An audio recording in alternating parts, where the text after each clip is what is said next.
ليه كده يا رب؟ بقالنا سنين مستنيين الخلفة، ويوم ما ترزقني بعيل معاق. ليه يا رب كده يا رب؟ ليه؟ اكيد ربنا ليه حكمه في كده. ما الناس كلها بتخلف عيال زي الفل، اشمعنى احنا بس؟ اشمعنى احنا بس يا رب؟ اشمعنى احنا بس؟ ما ينفعش نسال سؤال زي ده. افهم، ربنا حاططنا في اختبار، هيشوفنا هنعرف نربي الواد ده كويس زي بقيه الاطفال واحسن كمان، ولا هنسيبه يتوه في الدنيا ويحس بالنقص اللي عنده. خايف عليه؟ عمري ما خفت على حاجه في الدنيا على قد ما انا خايف عليه دلوقتي. لما ربنا رزقنا بيه كنت بتقول اشمعنى ابننا يطلع معاق، ولاد الناس يطلعوا كويسين.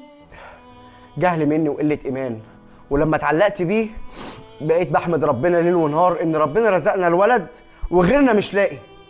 طب لو راح مننا دلوقتي في العمليه؟ برضه هحمد ربنا ان احنا ما قصرناش معاه. خلاص اتعلمت اني احمد ربنا على الوحشه قبل الحلوه. الحمد لله الذي لا يحمد على مكروه سواه.